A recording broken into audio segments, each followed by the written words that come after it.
Buenas tardes. Pues, ¿cómo les fue con el taller, muchachos? ¿No han terminado? No importa. No importa, no, es que es un poquito largo. Entonces mejor que empecemos. Sí, exacto, no importa. Si les quedó algo pendiente lo pueden completar en la casa. La idea es que nos llevemos los conceptos claros de lo que es metabolismo y excreción, que son dos conceptos importantes de la farmacología básica y que todavía no habíamos revisado. En un momento hablamos de farmacocinética, ¿sí se acuerdan? ¿Qué habíamos dicho que era farmacocinética? Lo que le hace el organismo al fármaco, o lo que le hace el cuerpo al fármaco. Entonces habíamos dicho que era como el tránsito del fármaco al interior del organismo, y que le vamos a explicar en términos de 4 procesos que eran ¿cuáles? Absorción, muy bien. ¿Qué otro? Distribución, correcto. Excreción es el último, y hay una entre distribución y excreción, metabolismo, que también lo llamamos biotransformación. Entonces ya hemos hablado de absorción y distribución, vamos a hablar hoy de metabolismo y excreción. Lo primero que nosotros debemos preguntar y tener claro es ¿para qué nos sirve el metabolismo? ¿Sí? Desde el punto de vista farmacocinético, ¿qué rol o qué función cumple el metabolismo? ¿Qué creen de eso? Digamos, de lo que alcanzaron a leer o lo que alcanzaron a revisar, ¿para qué creen eso? Tú, por favor. Muy bien, entonces ahí se van a volver las moléculas más hidrosolubles para que puedan excretar. Eso está perfecto, es justamente eso. ¿Alguien quiere agregar algo más? Es eso, ¿sí? Palabras más, palabras menos, es eso. Poder convertir las moléculas que son lipofílicas, porque sabemos que muchas moléculas de fármacos son lipofílicas, en moléculas más polares y por ende más solubles en agua, para que puedan ser excretadas por la orina o por la bilis. Por eso siempre decimos que desde el punto de vista farmacocinético, el metabolismo favorece la eliminación.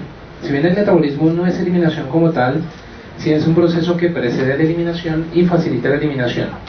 De hecho, podemos decir que algunos fármacos, si no son metabolizados previamente, no van a poder ser excretados, ¿sí? Hasta que ellos no se han convertido en sustancias más polares. Del objetivo del metabolismo, sí, entonces sería conversión de moléculas o fármacos lipofílicos, ¿cierto?, en moléculas más polares. Estas moléculas más polares las vamos a llamar metabolitos polares, que pueden ser excretados por la orina o por la bilis. Es básicamente eso. Y que no se nos vaya a olvidar que el metabolismo hace parte del proceso global de eliminación. Alguien podrá decir, bueno, pero el metabolismo no está sacando el fármaco como tal del organismo. Eso es cierto, pero lo está dejando listo para que se pueda eliminar. Bien, es lo que tenemos ahí, transformando los fármacos en sustancias más polares que se pueden excretar con mayor facilidad. Y cuando hablamos de metabolismo es muy importante diferenciar entre las reacciones químicas de fase 1 y de fase 2. Hay muchas reacciones químicas, muchas. No es tan importante ahora que nos aprendamos el detalle químico, pero sí que aprendamos a distinguir qué es una reacción de fase 1 y qué es una reacción de fase 2. Entonces, en cuanto a la naturaleza química de las reacciones que leyeron, ¿en qué consistía una reacción de fase 1 desde el punto de vista químico, de la reacción química como tal? Muy bien, entonces las de fase 1 son solamente esas. Miren que nos queda muy fácil, son reacciones redox, exacto, óxido-reducción y reacciones de hidrólisis. Si nuestra reacción química no encaja dentro de eso, es decir, no tiene implicado un mecanismo de donación o ganancia de electrones, o no es una hidrólisis, por definición es fase 2. Entonces esta reacción es redox. ¿Y las reacciones de fase 2 cómo las llamaríamos entonces? Conjugación, muy bien. ¿Y qué entienden por conjugación? Sí, exacto, es comunión de dos cosas. Es como coger de pronto nosotros nuestro fármaco, nuestro metabolito de fase 1. Muchas veces la reacción de fase 2 se va a dar sobre un metabolito de fase 1, y a ese metabolito de fase 1 le vamos a pegar algo más. ¿Qué es ese algo más? Entonces le vamos a pegar un grupo acetilo, o le vamos a pegar un glucurónido, o le vamos a pegar un metilo, ¿cierto? Le estamos colocando algo más. Ese algo más lo llamamos reacciones de conjugación, ¿sí? Dos palabras, de conjugación. No es de conjugación, que eso quiere decir quitar el conjugado, sino conjugación. Eso. Bien. Bueno, ¿y cómo es el aumento de la solubilidad en agua? ¿Cuál de las dos reacciones nos da mayor aumento de la solubilidad? Fase 2, muy bien. Los compuestos de fase 2 son todavía más polares que los de fase 1. Eso es importante. Y El último ítem, que de pronto es el más importante para nosotros como médicos de saber y de tener claro qué pasa con la actividad biológica de esos compuestos de fase 1 y de fase 2. Habrá de pronto algunos más activos o menos activos. En fase 2 es menos activo. Pues normalmente, pero a veces se pone más activo, ¿no? Sí, pero digámoslo de esa manera, los metabolitos de fase 2 suelen ser inactivos. En la gran mayoría de casos, los metabolitos de fase 2 carecen de actividad biológica, tanto para generar una acción terapéutica como para generar un efecto adverso. Por su parte, los metabolitos de fase 1 son muy reactivos desde el punto de vista químico. Y que de pronto nosotros le peguemos allá un grupo hidroxilo a una molécula, ¿sí? De pronto generemos una ruptura de un enlace, una hidrólisis. Esos metabolitos, digamos que en un buen porcentaje de casos van a tener actividad biológica, bien para generar acción terapéutica o bien para generar efectos adversos, como ya lo vamos a explicar. Eso es bien importante. Miren que de hecho esas reacciones de fase 1 las llaman reacciones de funcionalización, porque se entiende que esos compuestos ahora tienen mayor reactividad química, lo cual los deja listos para que ocurra la reacción de fase 2.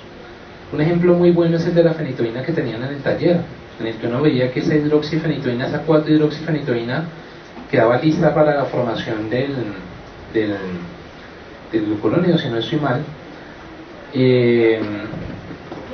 Bien, entonces digamos que es dejar lista la molécula para introducir nuevos grupos funcionales. Mejor, se introducen grupos funcionales para que luego más adelante pueda ocurrir la reacción de fase 2. Y lo que hemos dicho, la reacción de fase 2 generalmente conducen a compuestos inactivos que habíamos dicho también son más polares que los de fase 1, o suelen ser más polares. Bueno, químicamente, ¿alguien nos podría explicar qué es lo que ocurre ahí en esas reacciones de fase 1?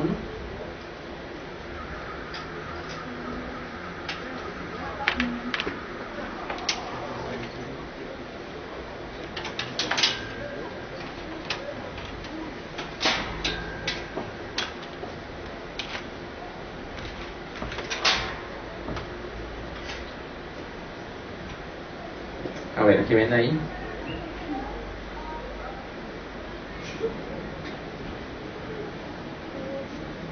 Tiene que ver con la donación o la ganancia de electrones, ¿no? Que eso, exacto. ¿No nos quieres contar?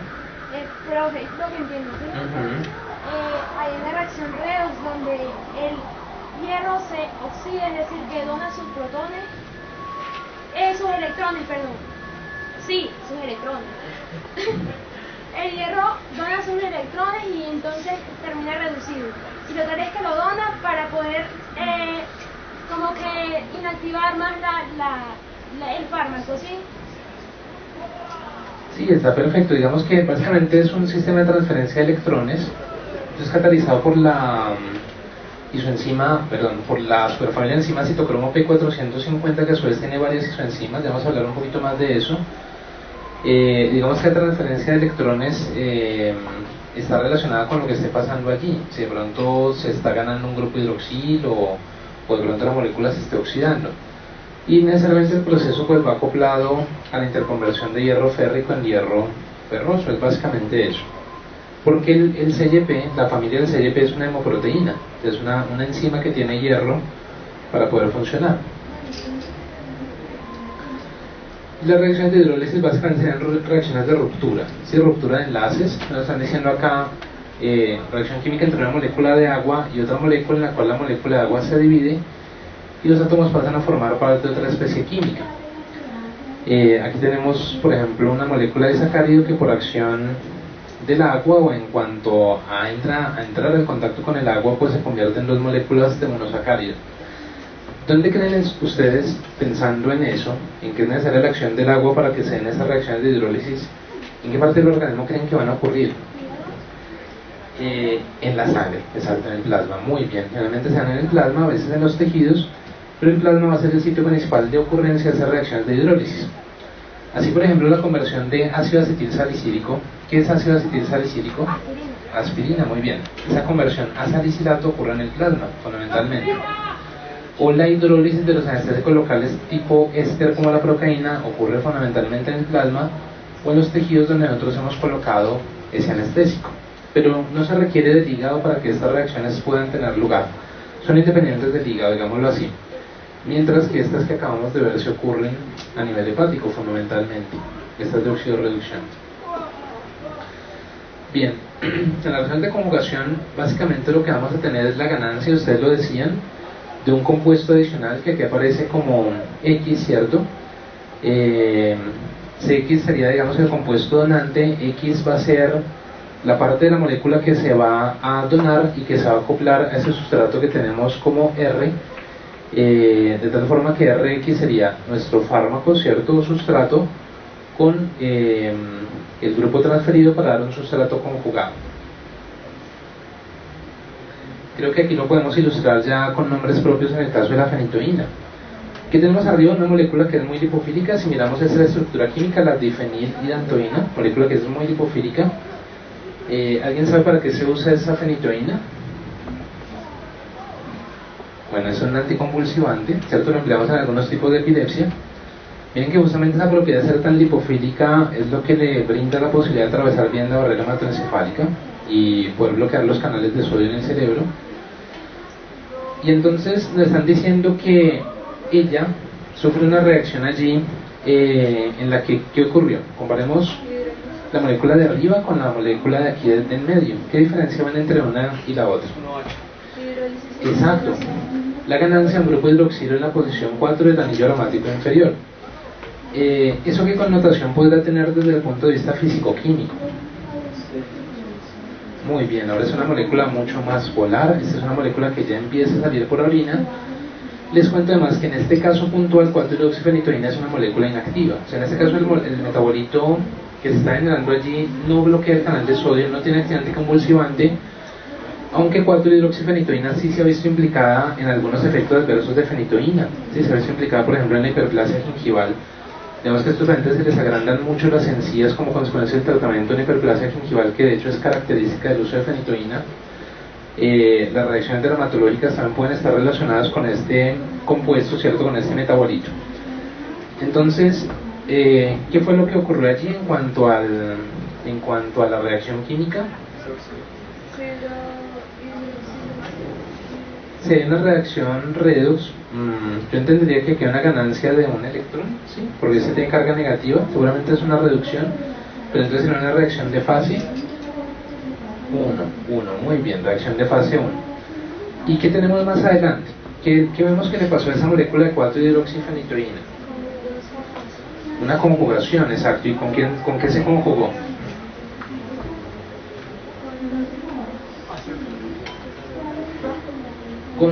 Con glucurónido. Con un glucurónido, exacto, con un glucurónido. ¿Y en qué punto se unió el glucurónido a la molécula de 4-hidroxifenitoína? Donde estaba el OH, si se dan cuenta, por eso hemos dicho que muchas veces la reacción de fase 1 sirve como punto de ataque para que ahí se dé la reacción de fase 2. No estamos queriendo decir con eso que siempre debe haber una reacción de fase 1 para que luego ocurra la de fase 2, pero que muchas veces sí pueden estar acopladas y que la reacción de fase 1 puede facilitar la ocurrencia de la reacción de fase 2. Ya 4-hidroxifenitoína glucurónido, que ustedes dijeron es un metabolito de fase 2, es una molécula mucho más polar y más soluble en agua que lo que era 4-hidroxifenitoína, y es una molécula que es inactiva desde el punto de vista biológico. Ya esta molécula ya no se la ha visto implicada ni en efectos terapéuticos anticonvulsivantes de la fenitoína, ni en efectos adversos de ese medicamento. Es totalmente inactiva. Bien, entonces tenemos una serie de enzimas que van a catalizar esa conversión del fármaco en metabolitos polares, y en últimas van a ser enzimas de fase 1 o de fase 2. Entonces, ¿cómo las vamos a clasificar? ¿Qué serán las alcoholes deshidrogenasas? Fase 1, muy bien. Las aldehídos deshidrogenasas, 1. Las CYP, si tocaron cuando nos cuenta, 1, exacto. Ese es el sistema, no se nos olvide, el sistema enzimático que por excelencia cataliza las reacciones redox. Entonces, fase 1, sin duda, epóxido hidrolasas, 1, exacto, 1. Glutatión S-transferasas, 2, muy bien. Fíjense que el glutatión funcionaría como el grupo químico que va a formar el conjugado. Metiltransferasas, 2, exacto. En general cuando haya transferasas es 2, sí, no va a tener problemas. Monoxigenasas que contienen flavina, 1, porque hablan de oxigenasa, exacto, 1, N-acetiltransferasas, 2, NADPH quinona oxidorreductasas, 1, el nombre de la enzima está diciendo qué reacción es, sulfotransferasas, 2, y UDP glucuronosiltransferasas, 2, exacto. Entonces no es nada difícil, ya las tenemos clasificadas. Como les decía, el detalle químico no es tan importante para nosotros. De todos modos, si alguien está muy interesado en conocer la química de cada una de las reacciones metabólicas, puede acudir a un texto de referencia como el libro de Goodman y Hillman. Sí, ahí explican digamos, la química de cada una de las reacciones, pero realmente no es el objetivo para nosotros aprenderlo con tanto detalle. Esto sí es importante para un médico, ¿sí? Saber de los diferentes tipos de enzimas del CYP, porque nosotros tenemos acá muchas enzimas, ¿cierto? Muchas enzimas. Podemos decir de todos modos que las protagonistas acá, o las que más frecuentemente vamos a encontrar nosotros mediando reacciones metabólicas de fármacos, particularmente reacciones de fase 1, son las CYPs. Por eso es importante que nosotros conozcamos las familias y subfamilias, ¿cierto?, de esas enzimas CYP que más participan en la farmacología humana. En ese orden de ideas, como diríamos acá que es el orden de distribución de enzimas citocromo P450, ¿cuál es la que más sustratos metaboliza en el ser humano? Miren, está 1A1, 1A2, 1B1, 2A6, 2B6, 12A8C9, 12A10, 2D6, 12A1, 3A4, 3A5. 3A4, muy bien, 3A4, 3A5, que es un sistema que está, digamos, superpuesto. Es el mismo, mejor dicho, exacto. Mira, cuando se habla del CYP3A, cuando se habla de CYP3A4, CYP3A5, incluso no habla de CYP3A, porque mi entender es prácticamente el mismo sistema enzimático. O sea, entiendo que bioquímicamente clasificaron esas isoenzimas acá en una subfamilia distinta, ¿cierto? Pero entiendo que funcionalmente son muy parecidas. Tanto que en los libros de farmacología tú las encuentras siempre así, como si fueran la misma enzima.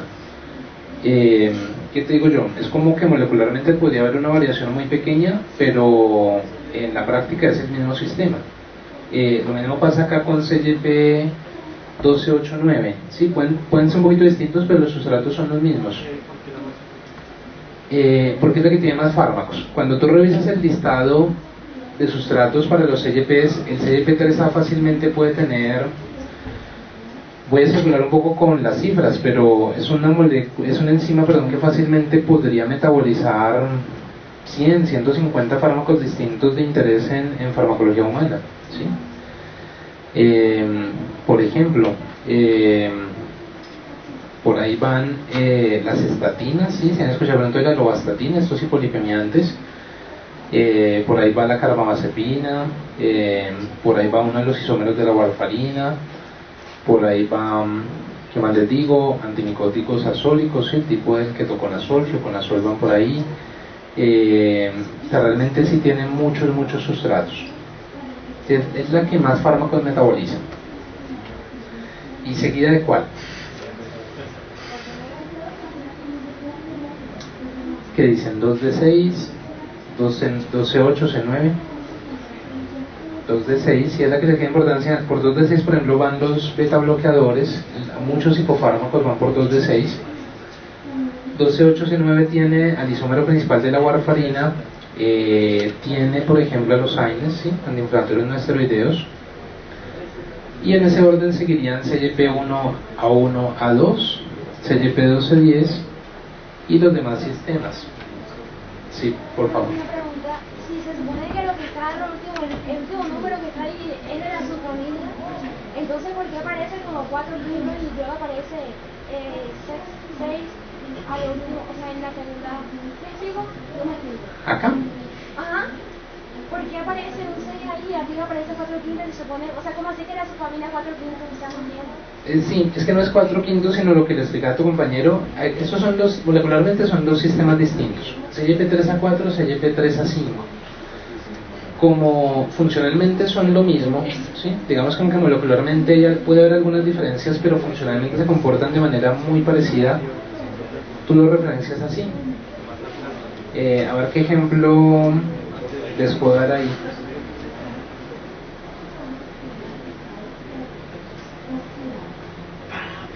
Los se me ocurre como los modelos de aviones, ¿sí? Entonces, que les gustan de todos los aviones. Entonces están estos Airbus. Entonces, no sé, el A320, el modelo anterior es el A319.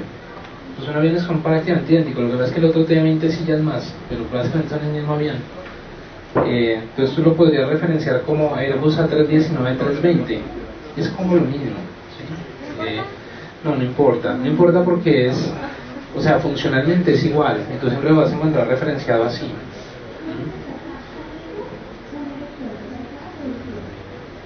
¿Qué es un profármaco? Que eso lo habíamos dicho ya en algún momento del curso. Muy bien, un fármaco que necesita ser metabolizado para poder actuar. ¿Con qué intención hacemos nosotros eso? ¿Por qué le damos al paciente un medicamento inactivo para que en el organismo se vuelva un compuesto activo? ¿Eso qué objetivo tiene?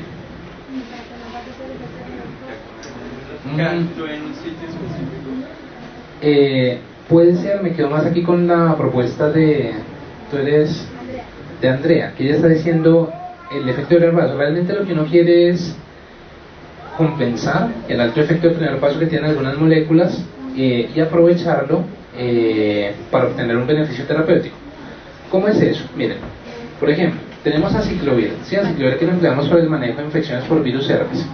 El compuesto tiene un metabolismo de primer paso muy alto y la disponibilidad por vía oral es muy baja, ¿sí? Por el efecto del primer paso tan alto que tiene. ¿Qué hacemos hoy en día cuando manejamos aciclovir oral? Ya no usamos tanto aciclovir, sino el profármaco del aciclovir que se llama valaciclovir. Valaciclovir cada vez que pasa por el hígado se convierte en aciclovir y de esa forma cuando nosotros manejamos valaciclovir le brindamos al paciente una biodisponibilidad más alta del aciclovir que cuando empleamos la molécula como tal. ¿Sí me voy a entender? Otros ejemplos acá.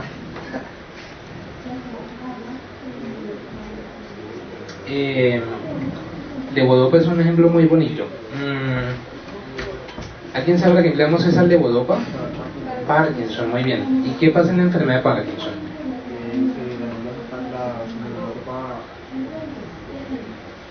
Muy bien, está dañada la vía nigroestrella, digámoslo así, y particularmente la vía dopaminérgica.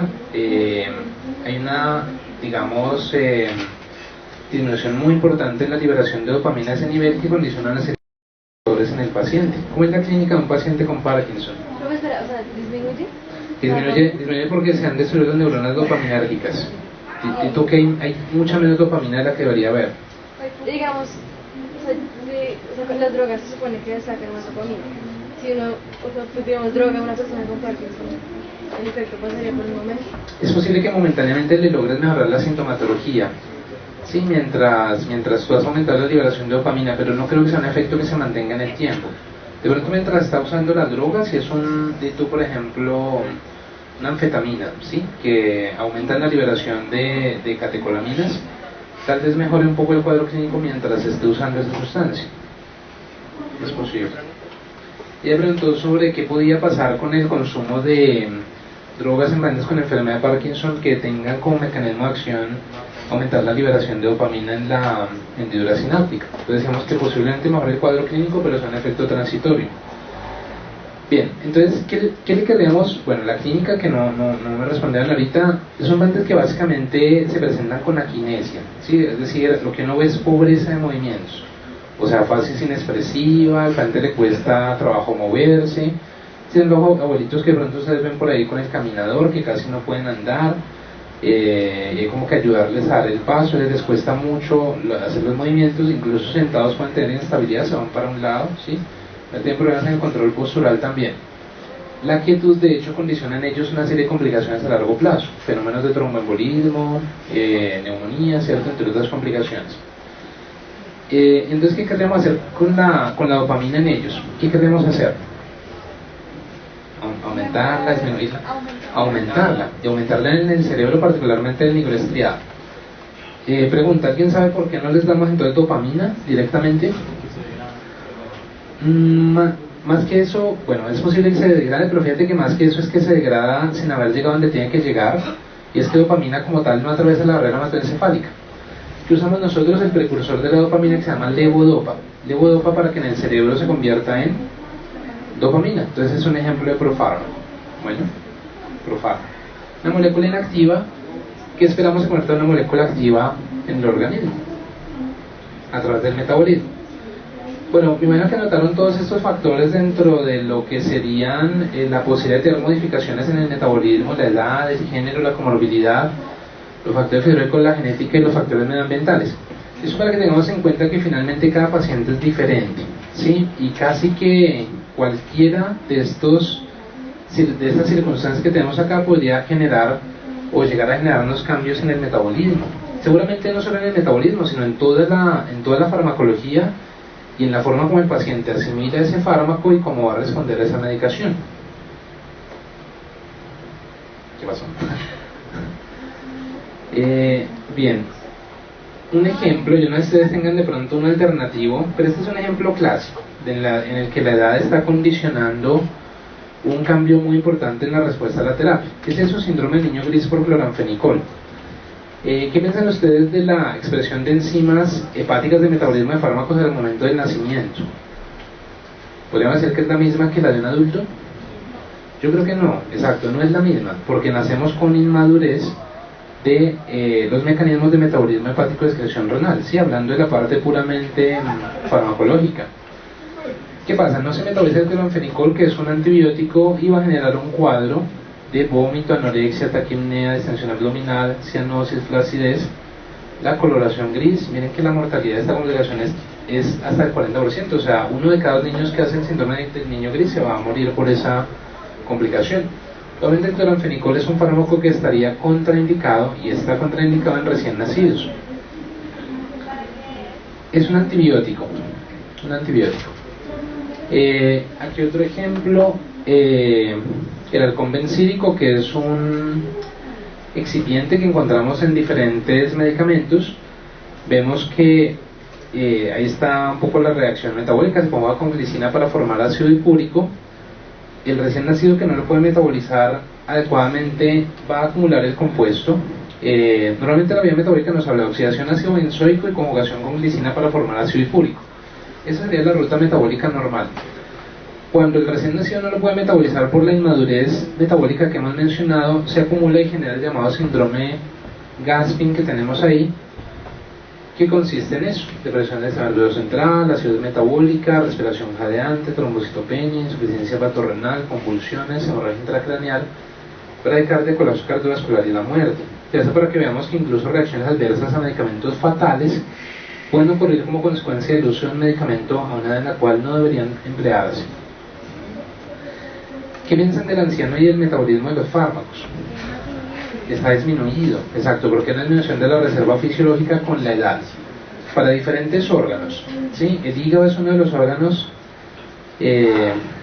a los doctores los veo como en otra cosa. Quiero decirles algo, ¿sí? Con todo respeto, hay espacios para cada cosa. A mí no me parece mal que se rían o que entren aquí a molestar o a charlar, pero si van a hacer eso, lo hacen fuera del salón, ¿sí? Por favor. Este es un espacio de clase. Yo se los pido un poco como respeto, no tanto a mí ya llevo 10 años en esto, realmente no me es indiferente que se rían o no, pero sí me da pena con los compañeros de pronto y las personas que quieran atender. Si la clase hay que manejarla con 3 personas que van a prestar atención, se hace con 3 personas, no hay problema por eso, ¿sí? No sé, como hablaba que de un colega, o sea, uno piensa de pronto en los papás y en las matrículas y todo esto, pero no sé. Si finalmente lo que quieren es molestar, creo que la quinta tiene espacios más apropiados para eso, ¿sí? La cafetería o la cancha de fútbol, allá lo pueden hacer mejor. En el anciano encontramos que hay una disminución importante en la función de ciertos órganos, ¿cierto?, relacionada con la edad. En cuanto a farmacología, importante la disminución en la función hepática y en la función renal. Que tenemos que la misma disminución de la masa hepática ya conlleva una disminución de la capacidad de metabolismo, que la disminución del flujo hepático también va a generar una disminución de la capacidad metabólica, y que es posible que algunos sistemas enzimáticos o la función de algunos sistemas enzimáticos empiece a decrecer.